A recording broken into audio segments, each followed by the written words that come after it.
Dan ya karena memang saking penasaran nih Mas Kiki ya, dia jadi bawa senter dari dalam rumahnya, bawa senter, terus dia jalan ke kebun itu ya malam-malam, sambil selesai ngerjain tugas dia jalan ke kebun itu dan menghampiri rumah yang kosong itu.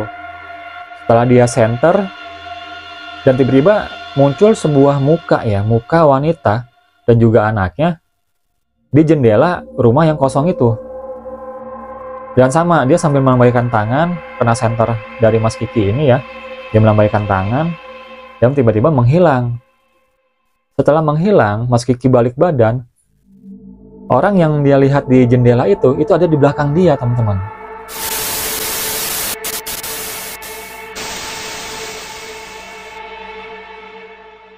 Assalamualaikum warahmatullahi wabarakatuh. Kembali lagi di channel Gilang Galunggung.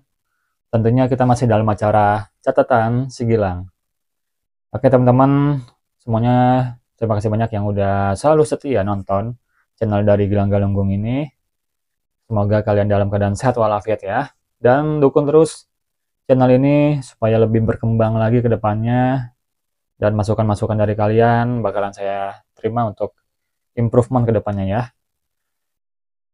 Dan video kali ini saya mendapatkan sebuah kisah dari seorang narasumber kita, di mana ini adalah pengalaman pribadi dia pada saat dia tinggal, di mana yang di depan rumahnya ini adalah sebuah kebun yang sangat angker sekali ya, dan bahkan banyak sekali penampakan-penampakan yang dialami oleh narasumber kita. Penasaran seperti apa kisah dari narasumber kita? Jangan lupa like, subscribe, dan komen. Berikut kisahnya.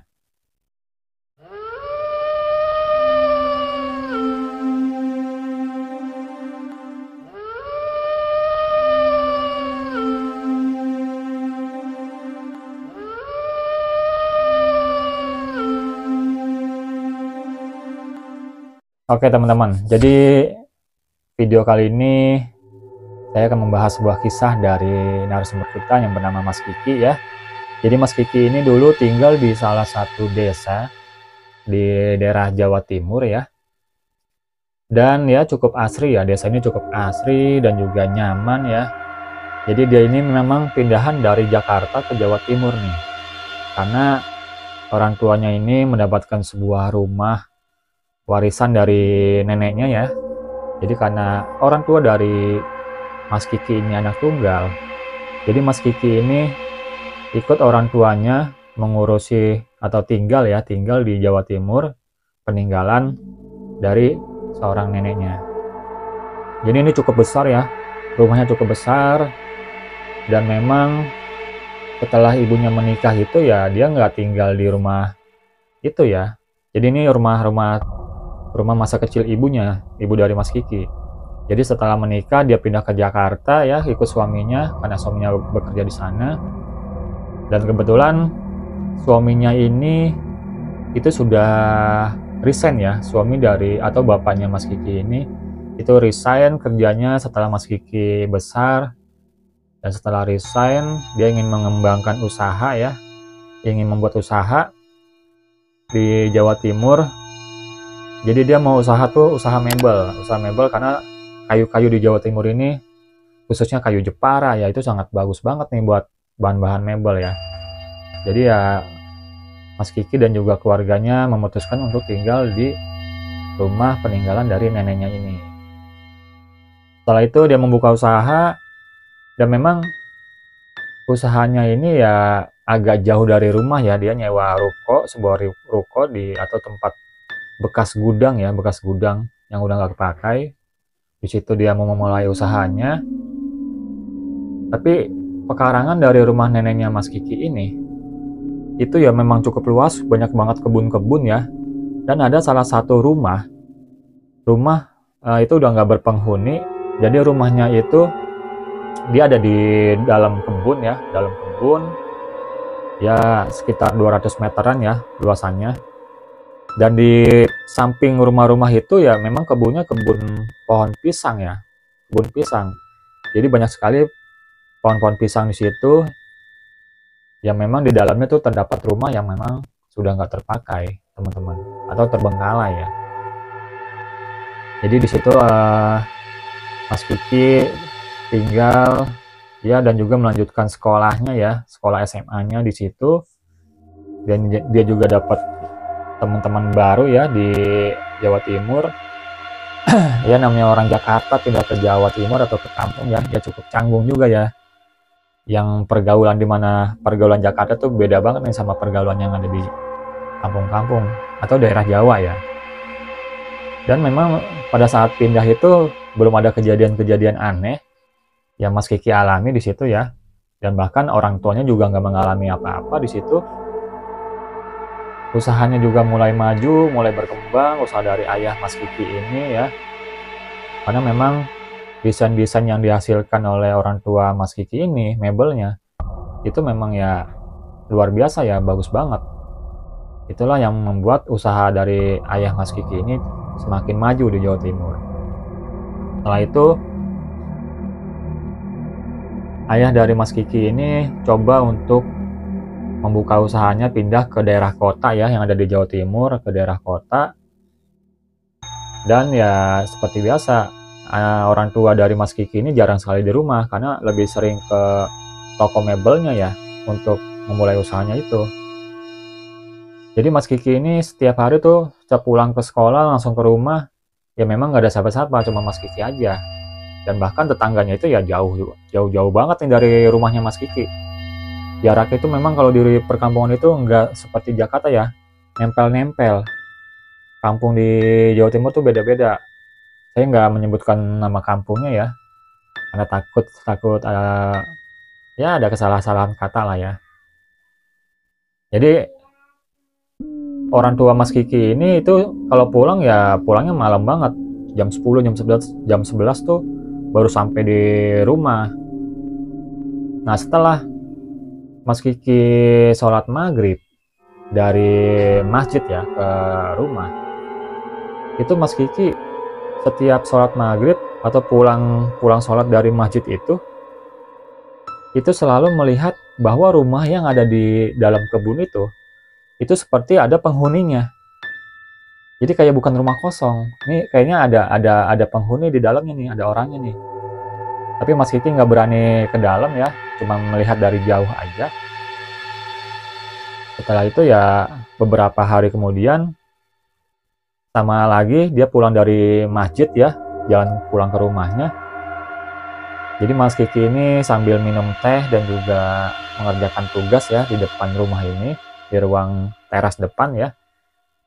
Seketika Mas Kiki melihat ada seseorang, ya keluarga lah ya, ada seorang keluarga lengkap banget dengan anaknya juga ya, itu berdiri di bawah pohon pisang. Dia cuma melambaikan tangan, dada-dada aja, melambaikan tangan. Dan Mas Kiki pun membalas, dia melambaikan tangan juga. Tapi aneh, itu keluarga ngapain di dalam kebun di bawah pohon pisang itu, teman-teman. Tapi lama-lama pas ya karena lagi fokus ngerjain tugas ya Mas Kiki. Jadi pas ngelihat lagi ke arah kebun itu, nggak ada, orang itu udah nggak ada, keluarga itu. Jadi udah menghilang ya. Dan ya karena memang saking penasaran nih Mas Kiki ya, dia jadi bawa senter dari dalam rumahnya, bawa senter. Terus dia jalan ke kebun itu ya malam-malam, sambil selesai ngerjain tugas dia jalan ke kebun itu dan menghampiri rumah yang kosong itu. Setelah dia senter, dan tiba-tiba muncul sebuah muka ya, muka wanita dan juga anaknya di jendela rumah yang kosong itu. Dan sama, dia sambil melambaikan tangan, kena senter dari Mas Kiki ini ya, dia melambaikan tangan dan tiba-tiba menghilang. Setelah menghilang, Mas Kiki balik badan, orang yang dia lihat di jendela itu ada di belakang dia, teman-teman. Dan Mas Kiki juga langsung kaget ya, tiba-tiba tuh orang ada di belakang dia, langsung kaget. Dan dia cuma bilang, tolong saya dan juga keluarga saya. Dia cuma bilang itu, dan ucapkan kamu ini orang baik, tolong saya dan juga keluarga saya, dia bilang begitu. Dan Mas Kiki pun bilang, apa yang perlu saya tolong, apa yang perlu saya tolong? Tolong makamkan jenazah saya dengan layak. Dia bilang seperti itu. Mas Kiki kaget, jenazah siapa nih? Dan dia sambil apa ya, tiba-tiba pandangannya itu buram ya, pandangan dari Mas Kiki buram, dia agak pusing, dan ketika dia melihat ke depan lagi, itu udah nggak ada lagi. Arwah dari wanita itu dan juga anaknya itu langsung menghilang lagi. Langsung lah Mas Kiki itu langsung pergi pulang ke rumah buru-buru ya. Dan pas banget orang tua Mas Kiki itu sampai rumah nih. Dan orang tua Mas Kiki ini kaget, ngapain kamu ke kebun? Ya sambil gemeteran ya ngomong, di sana ada orang, di sana ada orang. Wanita dan juga anak-anak, anak kecil. Orang tua Mas Kiki juga kaget ya, wanita itu kan rumah kosong, nggak ada orang. Tapi Mas Kiki bilang, di situ ada orang, di situ ada orang, aku melihatnya. Jadi ya udah, karena dia udah masih shock ya, masih gemeter, dia masuk ke dalam rumah. Dan ketika besoknya kan hari Minggu ya, hari libur. Ketika pagi-pagi itu ada seorang warga situ yang memang ya tinggalnya jauh dari rumahnya Mas Kiki ini ya. Coba dipanggil lah sama ibunya Mas Kiki, dan kebetulan itu masih saudara jauh ya. Masih saudara jauh dari Mas Kiki ini. Ngobrol lah pakai bahasa Jawa lah, Jawa Timur ya. Ngobrol. Dan Mas Kiki tiba-tiba nanya, "Pak, pernah lihat nggak wanita sama cewek sama anaknya itu ada di rumah itu?" Dan tiba-tiba tuh orang langsung kaget. Bapak-bapak itu langsung kaget. "Mas ngelihat apa memang?"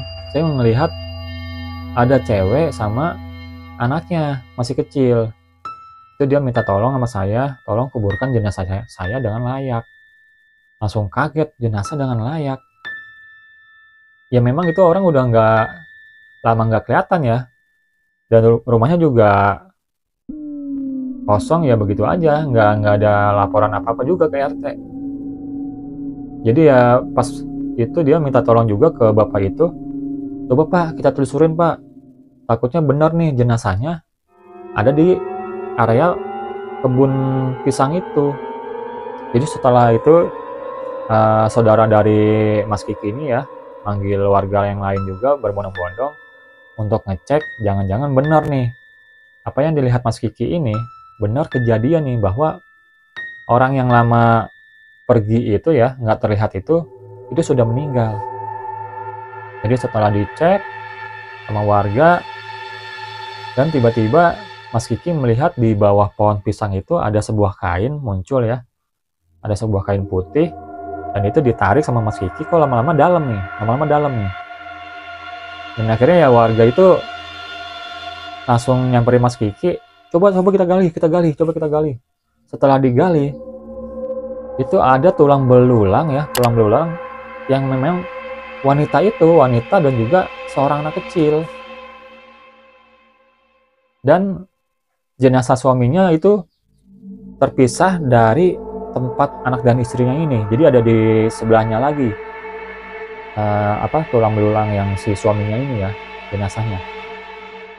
Jadi itu setelah dibongkar, dikumpulkan dan lengkap ya, itu sepasang suami istri dan juga anaknya meninggal dan dikubur dengan tidak layak, teman-teman. Jadi setelah itu ya memanggil polisi ya semuanya. Jadi warga lapor ke polisi, dan ternyata setelah kasusnya terungkap ya, bahwa keluarga Yu itu memang sudah lama meninggal dan terbunuh akibat dibunuh oleh seseorang yang memang sedang mencuri di dalam rumahnya itu. Jadi ketika itu ada maling ya masuk ke dalam rumah itu mencuri, dan ketahuan. Setelah ketahuan ternyata dia punya senjata tajam, dan akhirnya dibunuh dan dikubur di area pekarangan kebun pisang ini, teman-teman. Jadi setelah terungkap ya semuanya udah bebas ya.